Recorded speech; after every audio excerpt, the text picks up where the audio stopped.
즐거운 화요일 저녁 시간에 예배에 참석해 주신 여러분들 환영합니다. 저희 첫 번째 곡은 우리 주 안에서 노래하며 준비했고 바로 들어가도록 하겠습니다.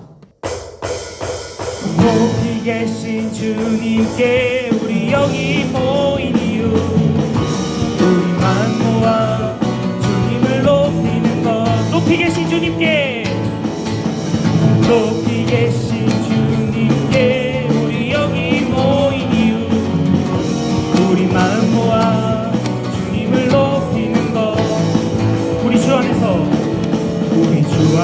노래하며 주의 이름 찬양해 감사 높은 문에 들어가 주 이름 송축하네.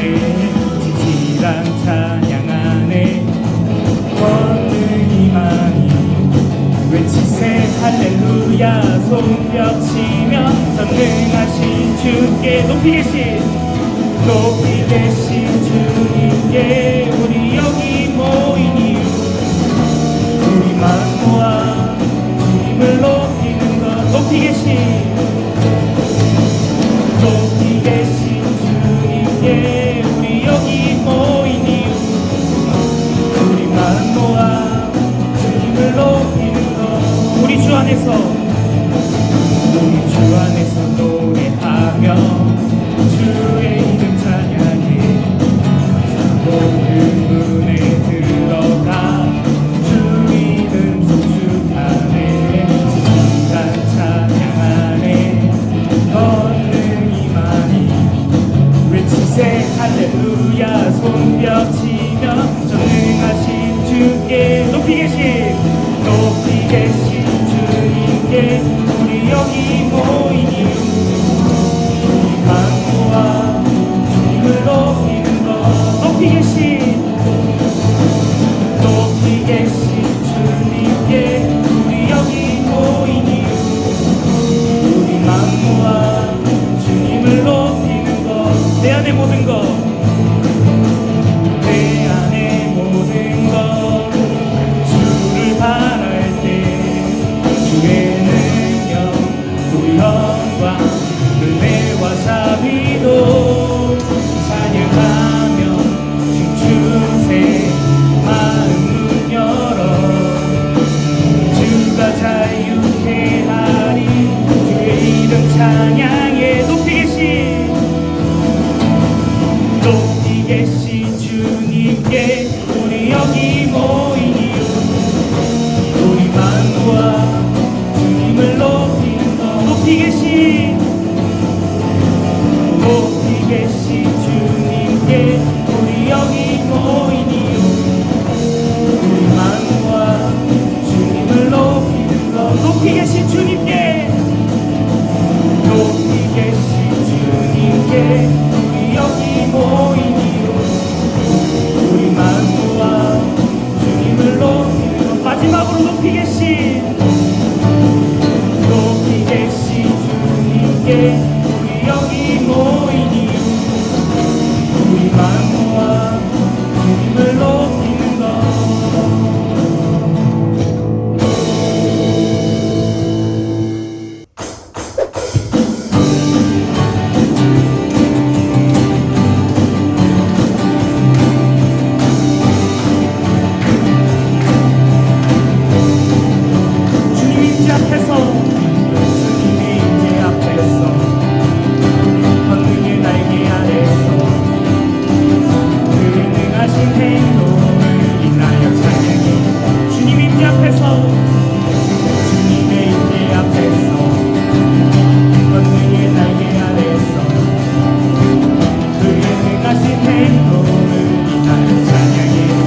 고요한 시절 지날 때 깊은 한숨 내쉴 때 그런 풍경 보시며 단식하는 분이래.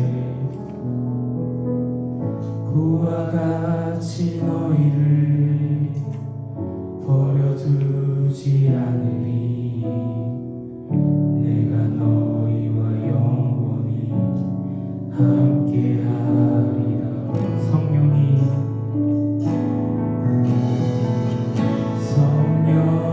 오셨네. 성령이 오셨네.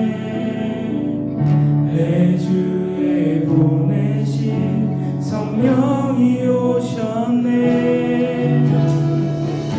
우리 인생 가운데 친히 찾아오셔서 그 나라 꿈꾸게 하시네. 억눌린 자 갇힌 자, 억눌린 자 갇힌 자, 자유함이 없는 자, 피난처가 되시는 성령님 계시네. 주의 영이 계신 곳에 참 자유가 있다네. 진리의 영이신 성령이 오셨네. 성령이 오셨네.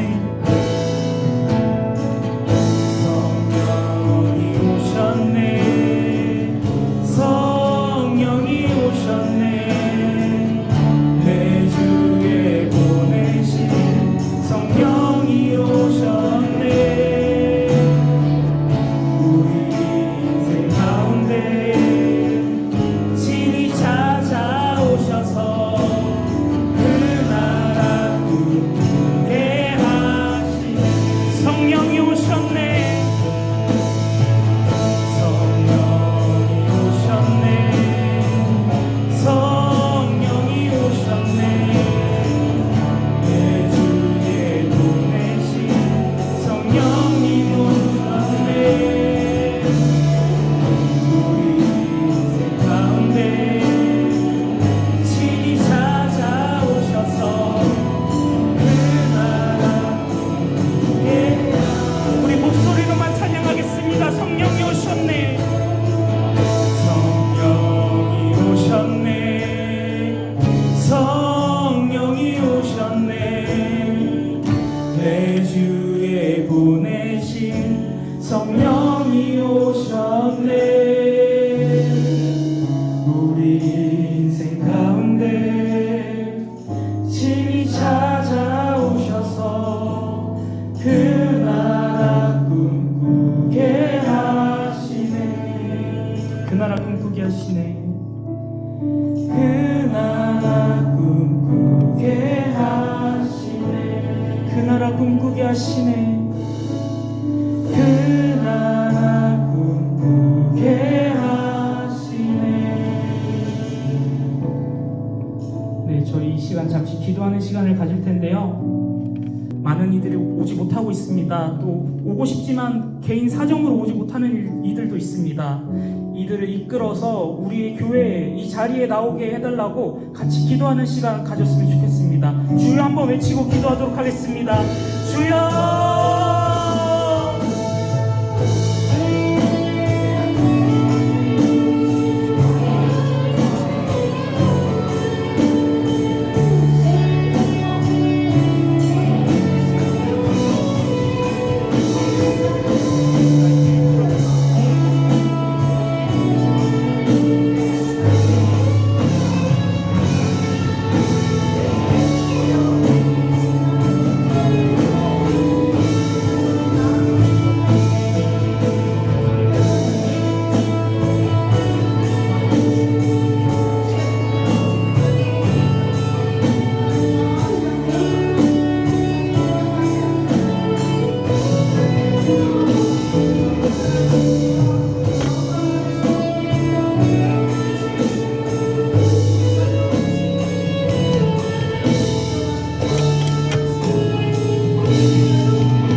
만물의 모든 것을 창조하신 아버지 하나님, 지난 한 주간 동안 삶의 현장인 캠퍼스에서 성실히 살아가게 하시고 오늘 캠퍼스 교회에 함께 모여서 아버지 하나님께 예배드리게 하심에 감사를 드립니다. 이 시간 놀라우신 하나님의 사랑을 생각합니다. 우리 자신의 죄로 인하여 죽을 수밖에 없는 우리를 불러주셔서 예수 그리스도를 본받게 하시고 새 삶을 살게 하시어 영원하신 하나님의 나라의 소망을 가지고 살아가게 하심에 감사를 드립니다. 비록 우리는 이 세상 속에서 하루하루 분투하며 살아가지만 하나님께서 허락하신 믿음 안에서 예수 그리스도의 복음으로 평안의 삶을 살게 하시고 성령의 인도하심 속에 거하게 하여 주심에 감사함을 드립니다. 아버지 하나님, 우리를 주님의 소명으로 한국교통대학교로 불러주시고 이 캠퍼스에서 선교적인 삶을 살게 하심에 감사를 드립니다. 우리가 삶을 살아갈 때에 우리의 힘과 우리의 노력으로 삶을 살기보다는 하나님께서 주신 그리스도의 사랑으로 삶을 살아가게 하시고, 그래서 이 땅 가운데 주의 복음의 말씀이 널리 선포되는데 우리를 사용하여 주시옵소서. 이렇게 한국교통대학교 캠퍼스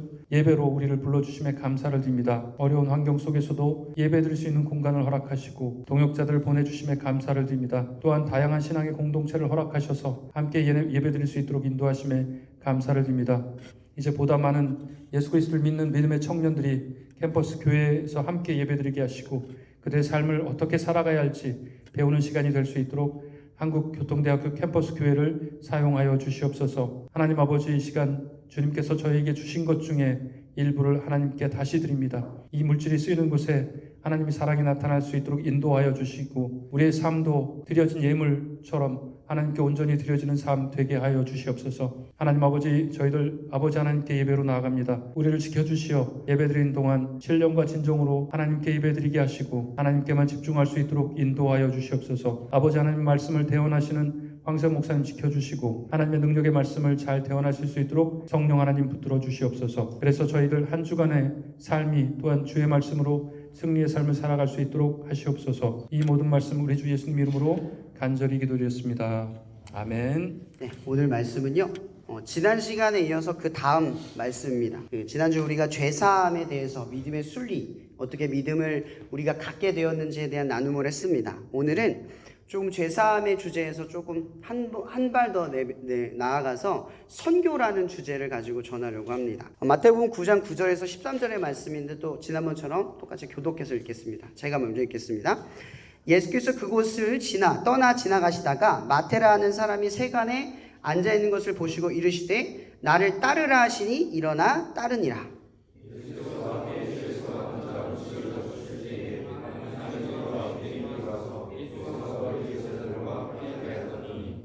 바리새인들이 보고 그의 제자들에게 이르되 어찌하여 너희 선생은 세리와 죄인들과 함께 잡수시느냐.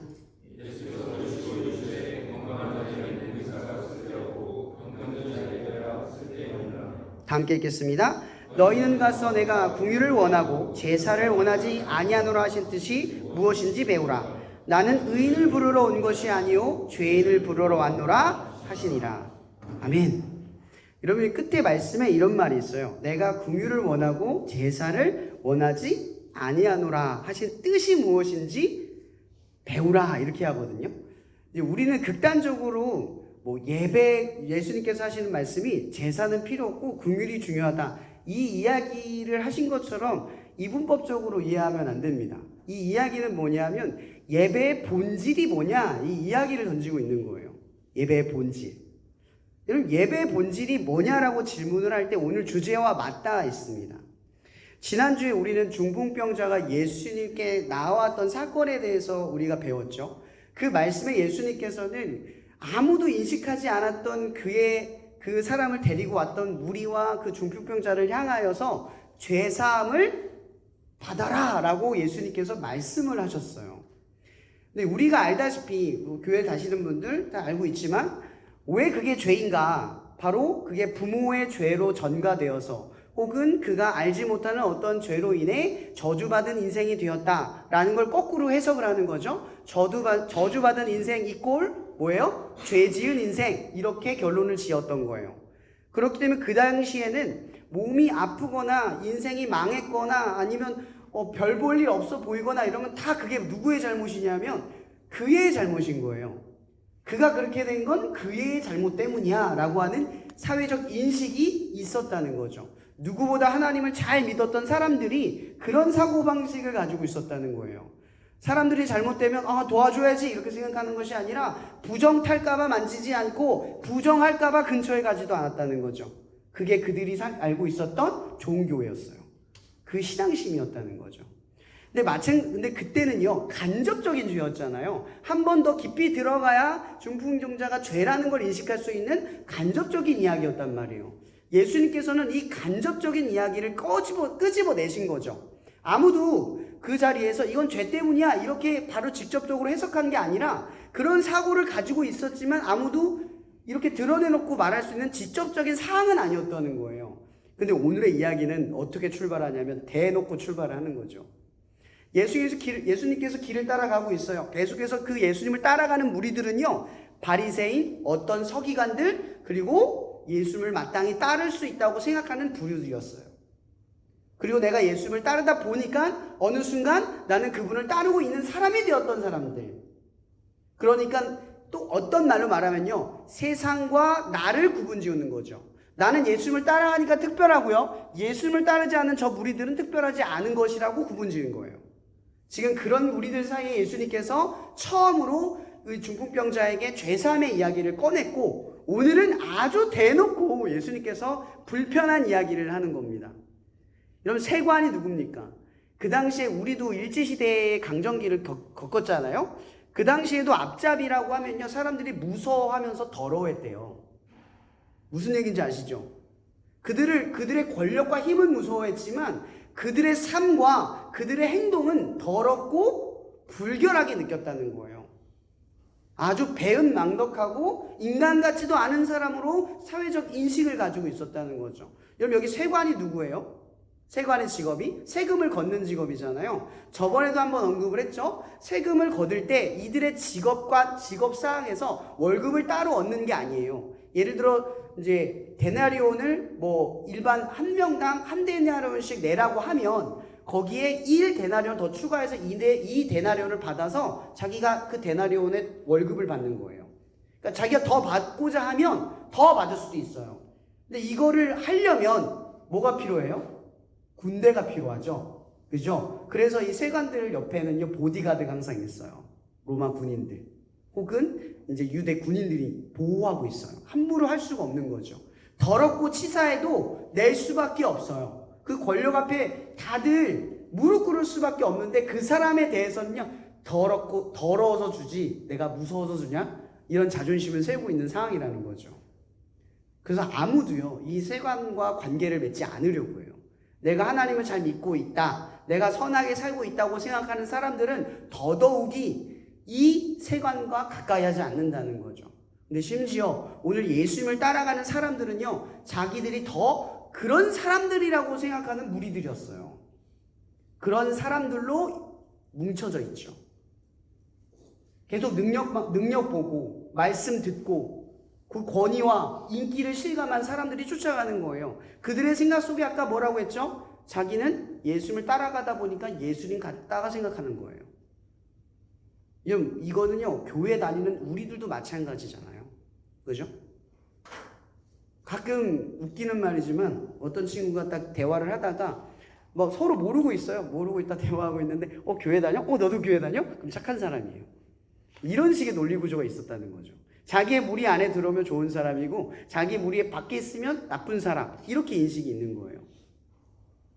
제가 굳이 예를 들자면, 술을 먹고 담배를 핀다고 나쁜 사람인가요?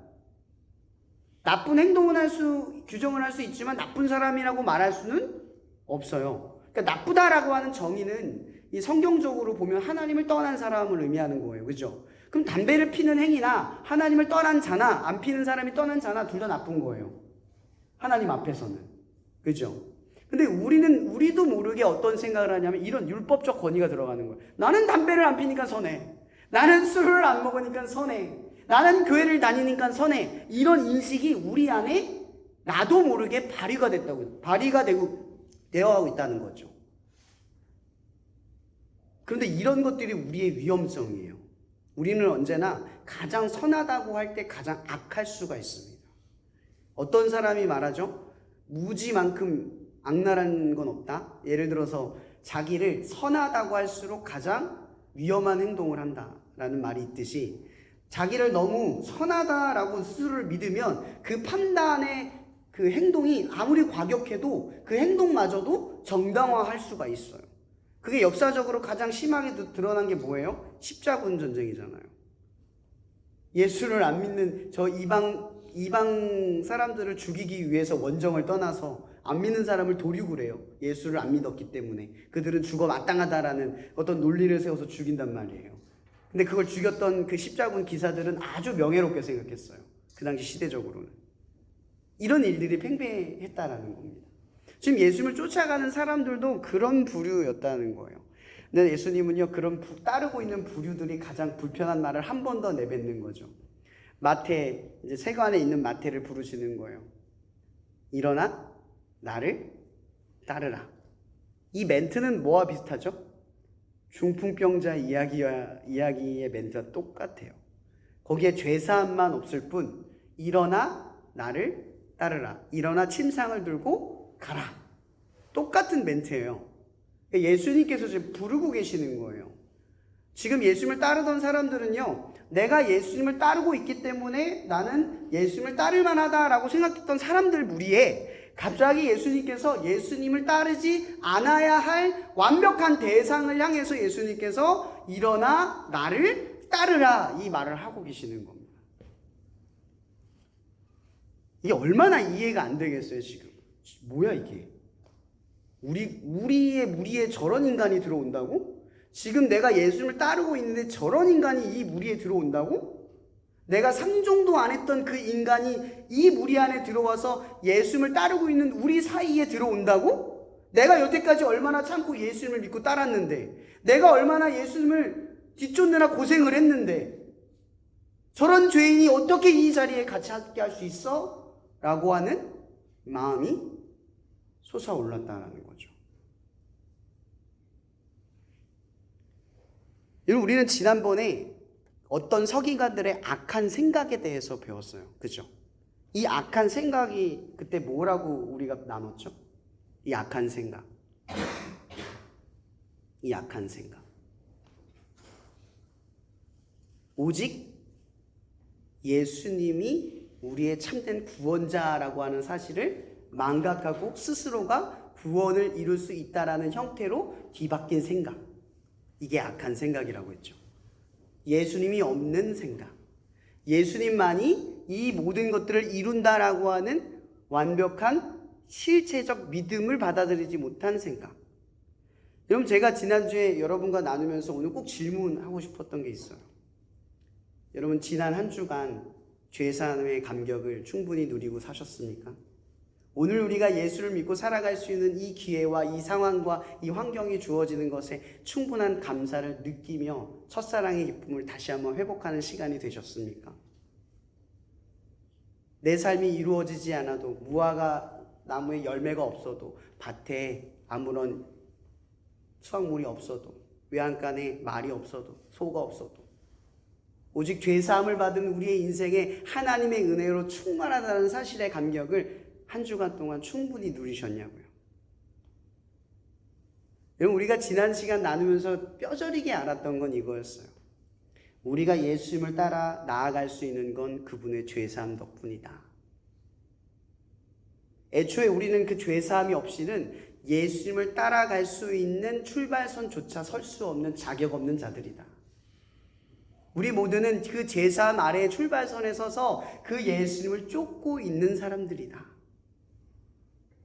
그렇게 우리 모두는 예수 그리스도의 구원의 출발선에 동일하게 서서 똑같이 출발하고 함께 걸어가고 있는 존재들이다 라고 하는 사실이요.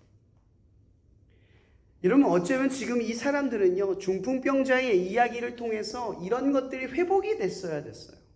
내가 지금 예수님을 따라가고 있는 것은 이 죄사함을 통하여 그분을 따라갈 수 있는 이 은혜가 내게 있다라는 사실을 알았어야만 했어요. 근데 여전히 이 길을 쫓아오는 사람들에게 예수님께서는 이 세관에 있는 이 세리인 마태를 부르시면서 그를 일꾼으로 부르시고 제자로 부르시면서 모든 사람들을 황당하게 했지만 사실은 그들은 황당할 것이 아니라 우리가 바로 저러한 처지에서 저렇게 출발하고 저런 부르심 앞에서 저런 자격으로 같이 출발할 수 있다는 이 놀라운 사실을 오히려 깨달아야만 해요. 여러분 죄 안 짓습니까? 예수님 믿고 죄 안 짓세요? 오히려 예수님 믿고 더 큰 죄 많이 지을걸요? 믿고도 지은 죄가 더 많아요. 우리는 알고도 지은 죄는 더 많아요. 보고 있는데도 지는 죄가 있고 연약하다고 핑계대면 넘어가는 죄들이 있어요. 근데 우리는 왜 믿고 있다고 해서 모든 걸 다 묻어가고 세상 사람들은 믿지 않다고 해서 그 모든 죄가 진짜 죄가 되어갑니까? 우리는 모두 예수님의 죄사함 아래서 출발하고 있어요. 단 한 명도 그걸 예외적으로 출발선에 설 수 있는 사람이 단 한 명도 없어요. 근데 오늘 예수님께서는 이 마태에게 일어나 나를 따르라 라는 자격을 부여하세요.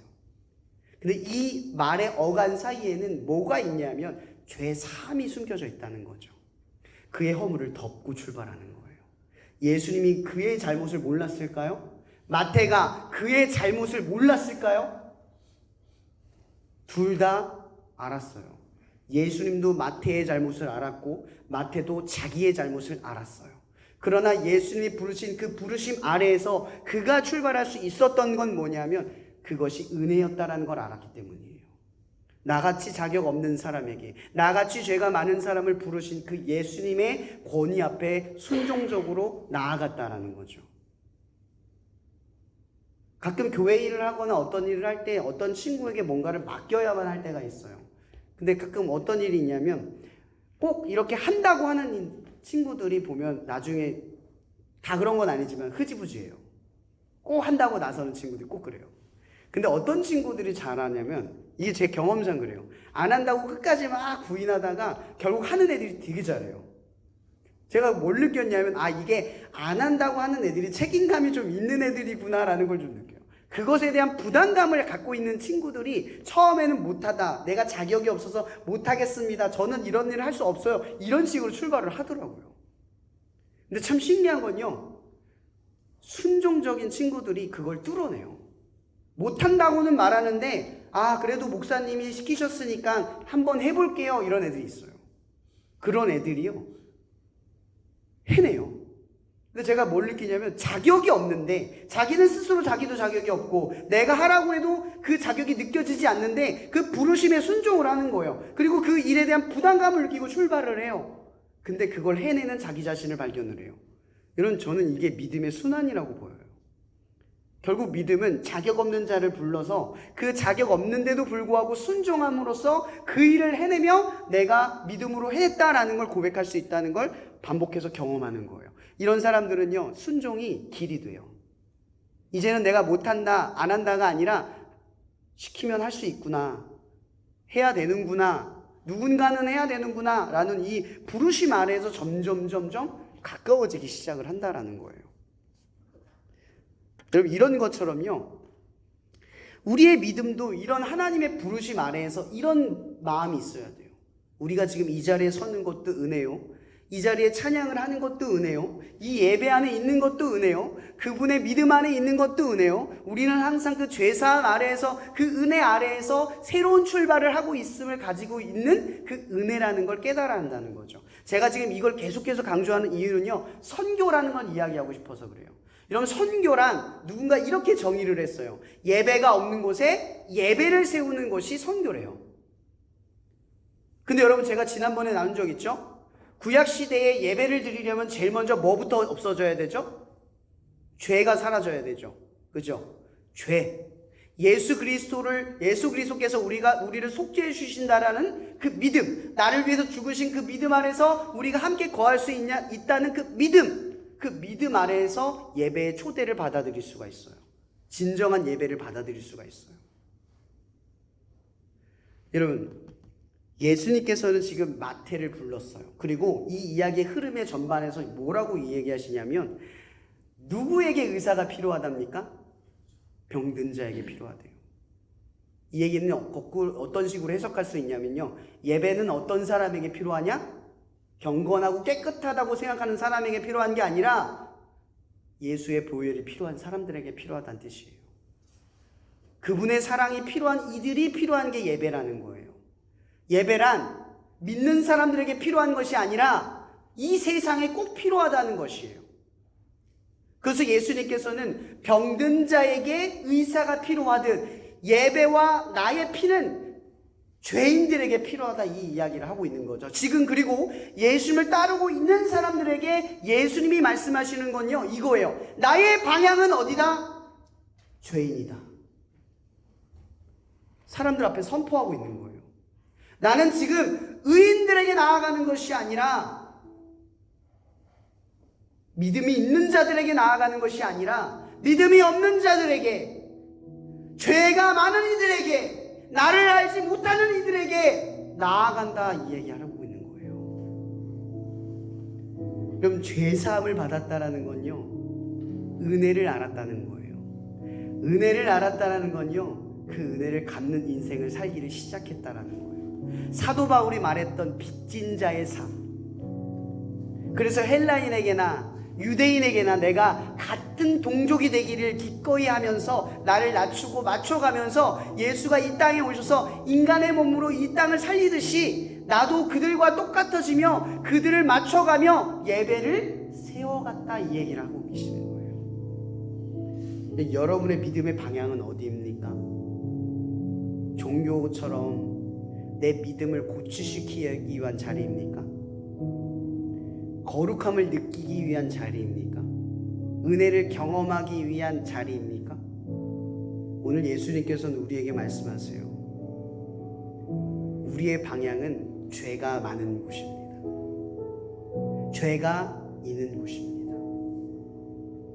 아무 문제가 없는 공동체가 아니라, 아무 문제가 없는 교회가 아니라, 아무 문제가 없는 세상이 아니라, 문제가 가득한 교회와 문제와 가득한 공동체와 문제가 많은 우리의 가정과 문제가 많은 우리의 삶이라는 거예요. 거기가 우리의 부르심이에요. 여러분, 아무 문제 없이 믿음 생활을 하는 건 믿음이 아닙니다. 진짜 믿음은요, 문제가 많은데 믿음을 지켜가니까 믿음인 거예요. 여러분, 제가 오늘 이야기하고 싶은 건 이거예요. 예수님을 쫓아가십니까? 그분을 따라가고 계세요. 근데 그분은 죄인을 향해 걷고 있어요. 더럽고 불결하고 내가 가기 싫은 곳으로 가고 계세요. 근데 지금 예수님을 따르는 사람들은 그분의 가는 길을 가기 싫어해요. 저들과 섞이고 싶지 않고 그들의 무리를 우리 안에 받아들이고 싶어 하지 않아요. 근데 예수님은 그들을 향해 가고 있어요. 누가 예수님을 쫓아가는 사람입니다. 죄가 많고 부족한 사람들에게 내 말을 안 듣고 내 이야기를 안 듣고 내가 아무리 챙겨도 변하지 않는 그 사람들에게 걷는 게 그분을 따르는 길이라는 거예요. 우리의 예배는 많이 올 수도 있고 적게 올 수도 있지만 더 많이 오기를 바라는 마음으로 예배를 지켜가는 거예요. 더 많이 와서 예배가 드려지는 게 아니라 우리의 믿음이 지켜질 만한 상황이어서 믿음이 좋아지는 게 아니라 지켜지지 않는 상황 속에서 믿음을 지켜가니까 믿음이 더욱더 좋아지는 거예요. 여러분, 우리의 믿음의 방향은요, 죄사함이 필요한 곳으로 가는 거예요. 예수님의 사랑이 필요하고, 그래서 우리가 그런 고민을 하는 거 아니에요? 어떻게 하면 예수를 믿게 할 수 있을까? 어떻게 하면 이 복음을 알릴 수 있을까? 어떻게 하면 우리의 예배를 많은 사람들이 참여할 수 있을까? 이게 우리의 성공과 관련이 있습니까? 이것이 우리의 영달과 관련이 있습니까? 이것이 우리에게 어떤 유익이 됩니까? 아무것도 없습니다. 우리에게는. 우리의 유익은 오직 하나님의 유익이에요. 하나님이 얻는 유익이 우리의 바램입니다. 그래서 우리가 이 예배를 통해서 더 많이 올 수 있는 고민을 하고 순서를 고민을 하고, 이번에 또 10월 28일 날 화요일 날 야외에서 지금 기획도 했는데 그런 고민들을 왜 합니까? 수고롭게. 죄사함이 필요한 이 대학가에 한 명이라도 예수님의 복음과 말씀을 접할 수 있는 기회를 주고 싶어서. 사랑하는 여러분, 낯설고 부끄럽고 수치스럽고 다가서기 힘든 그 죄사함이 필요한 곳에 우리의 용기가 필요합니다. 이 시간 기도할 때는요, 그걸 두고 기도했으면 좋겠습니다. 하나님, 우린 용기가 늘 부족합니다. 나를 드러낼 용기가 부족합니다. 예수님이 참된 구원이고 그분만이 우리에게 가장 큰 필요임을 나는 알고 있는데 막상 내가 다가서서 뭔가 말을 꺼내려고 하면 주저함이 되고 용기가 나지 않고 나의 신앙을 부끄럽게 여길 때도 있고 괜히 움츠려서서 예수님을 증명하지 못할 때가 많았음을 고백합니다. 주님, 그러나 지금 내가 기도하는 것은 좀 더 용기를 내어 죄사함이 필요한 곳에 가서 예수님이 지금 이 예수님을 쫓는 사람들에게 마태를 부른 것처럼 죄사함이 필요한 사람들을 불러 모아 하나님의 품 안에 이끌 수 있는 우리의 입술과 우리의 삶이 되도록 우리를 깨어달라고 시간과 함께 주여 한번 부르며 기도하며 나갔으면 좋겠습니다. 기도하시겠습니다. 주여! 하나님, 그렇습니다. 나는 늘 부끄럼쟁이였습니다. 하나님을 최고라고 말하고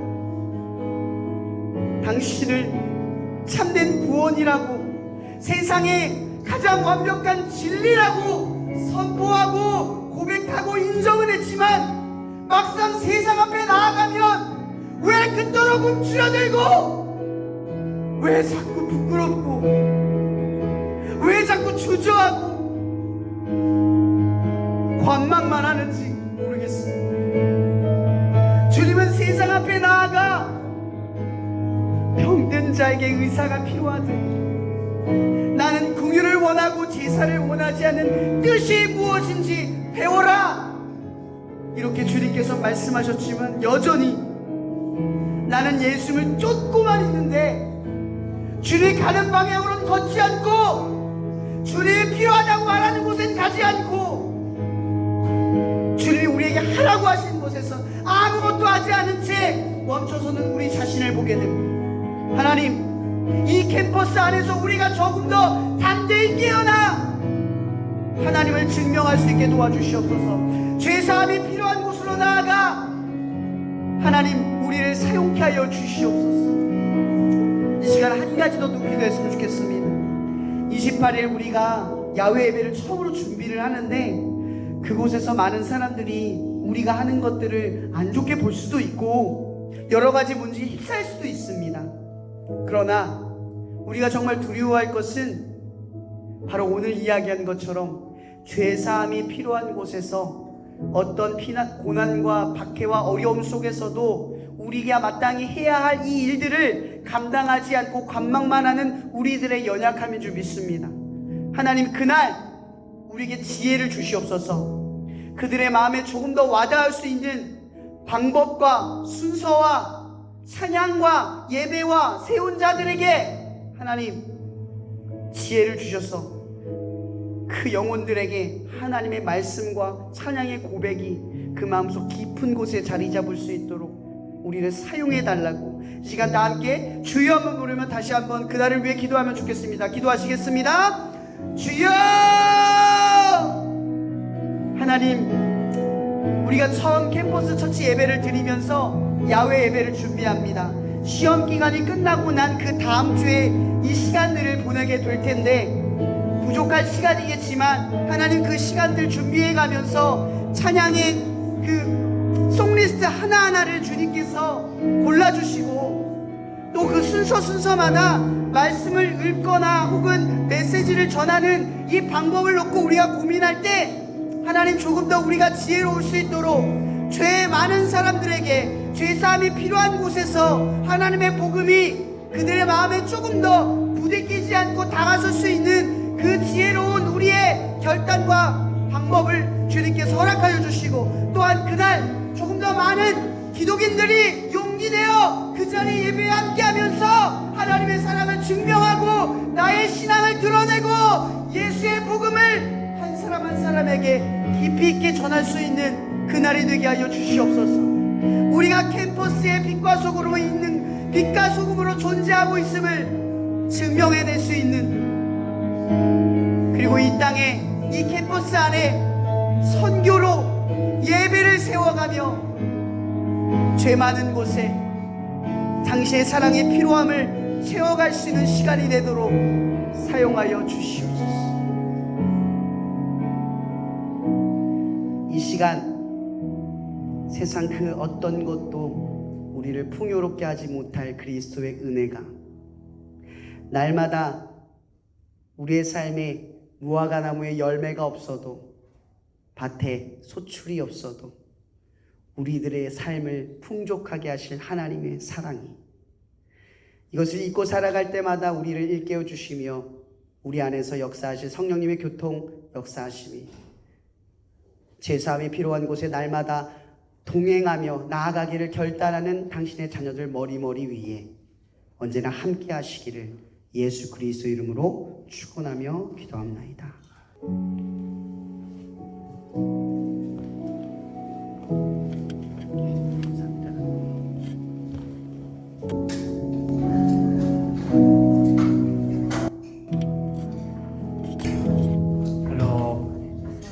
오늘도 캠퍼스 전체 예배 나오신 교주님들 주님의 이름으로 환영하고 축복합니다. 오늘 주신 말씀처럼 하나님이 우리를 부르신 이곳이 바로 우리가 그리스도의 사랑을 드러내고 또 우리의 모든 따뜻한 말 한마디와 관심을 통해서 저들의 영혼을 구원하라고 부르신 선교의 장인 것이다 생각하는 광고 드리겠습니다. 추석 전 마지막 예배였고요. 다음 주 추석이기 때문에 쉬고 2주 뒤에 캠퍼스 예배로 만나게 될 거고요. 때가 28일이 그러면 야외 예배로 우리가 드리게 될 거고요. 거기에 대한 공지는 또 14일 예배 때 다시 드리도록 하겠습니다. 그리고 11월에 또 11월 4일이 그러면 11월 첫 주가 11월 3일이 기도의 민족, 그리고 12월 첫 주가 또 기도의 민족, 12월 9일까지 예배드리고 16일이 아마 주말 시험 기간이라서 아마 16일은 좀 어려울 것 같아요. 언제든지 삶과 신앙에 대한 상담이 필요하신 분은 우리 황세현 목사님에게 연락을 주시고 환영하신다고 합니다.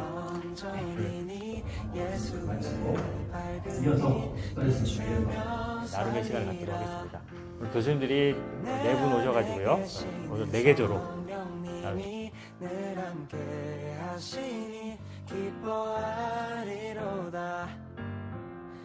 내 몸은 구주의 성전이니 예수의 밝은 빛 비추며 이제 이 동방에 있는 악기를 예배당으로 이제 찬양식